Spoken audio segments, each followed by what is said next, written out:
Class 11 کے لیے ہمارا جو آج کا ٹاپک ہے وہ ہے اکبر الہ آبادی کی نظم فرضی لطیفہ، یعنی ایک خیالی چٹکلا۔ اس میں شاعر نے اکبر الہ آبادی نے مسلمانوں کی حالت زار بیان کرتے ہوئے ایک مثال دی ہے کہ مسلمانوں کی محنت اور کوشش نہ کرنے کی عادت کو شاعر نے اپنے مخصوص شاعرانہ انداز میں پیش کرتے ہوئے ایک مثال پیش کی ہے کہ ایک محبوبہ کی ماں عاشق کو شادی کی شرط کے طور پر کہتی ہے کہ تم اگر ایم اے پاس کرو گے تو میں اپنی بیٹی کی شادی تمہارے ساتھ کرانے کے لیے تیار ہو جاؤں گی، لیکن عاشق کہتا ہے کہ مجھ سے یہ محنت والا کام نہیں ہوگا۔ وہ اپنی محبوبہ کو چھوڑنے پر تیار ہو جاتا ہے لیکن محنت کرنے پر راضی نہیں ہوتا۔ اکبر مسلمانوں کی اس حالت پر مایوسی کا اظہار کرتے ہیں اور کہتے ہیں کہ ایسی حالت میں ان کا خدا ہی حافظ ہے۔ پہلے ہی شعر میں کہتا ہے، خدا حافظ مسلمانوں کا اکبر، مجھے تو ان کی خوشحالی سے ہے یاس۔ اکبر اپنے آپ سے مخاطب ہو کر فرماتے ہیں کہ مسلمان قوم کا تو خدا ہی حافظ ہے، خدا ہی ان کی حفاظت کرے۔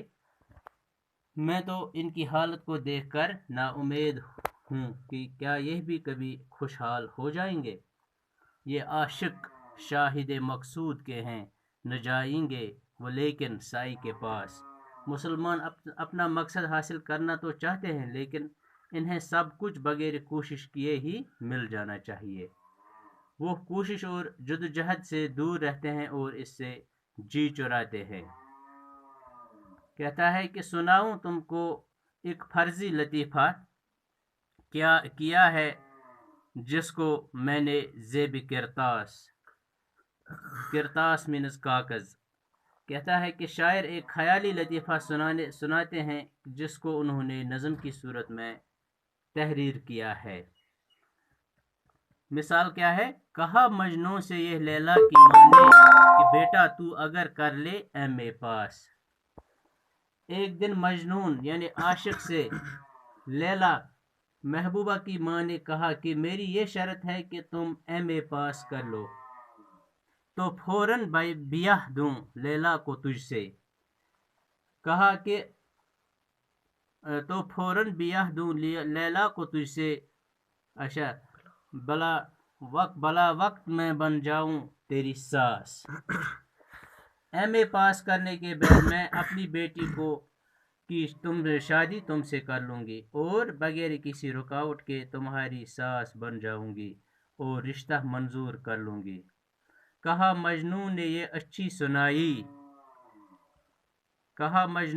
اچھی سنائی، کجا عاشق کجا کالج کی بکواس۔ عاشق نے یہ سن کر کہا کہ یہ آپ نے عجیب بات کی، میں ایسا نہیں کر سکتا۔ کہاں ایک عاشق اور کہاں کالج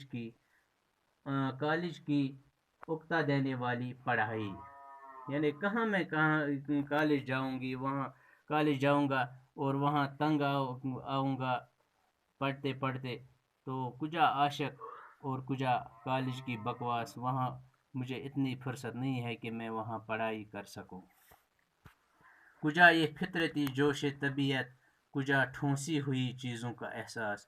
کہاں عاشق ہونے کا قدرتی جوش اور جذبہ جو دل و دماغ کو محظوظ کرنے والا ہے، اور کہاں یہ پڑھائی جیسی ٹھونسی ہوئی چیز جس میں محنت اور جدوجہد کی ضرورت ہے۔ بڑی بھی آپ کو کیا ہو گیا ہے، ہرن پہ لادی جاتی ہے کہیں گھاس۔ اے بزرگ خاتون، آپ کو کیا ہو گیا ہے؟ کیا کبھی ایک ہرن جیسے آزاد جاندار پر بوجھ لادا جاتا ہے؟ میں تو آزاد اور بے فکر انسان ہوں، مجھ سے یہ کتابوں اور محنت کا بوجھ اٹھایا نہیں جا سکتا۔ یہ اچھی قدردانی آپ نے کی، مجھے سمجھا ہے کوئی ہر چرنداز۔ آپ کیا یہی میری قدر کرتی ہیں؟ کیا آپ نے مجھے کوئی معمولی انسان سمجھ رکھا ہے؟ میں کوئی معمولی انسان نہیں ہوں، میں عاشق ہوں۔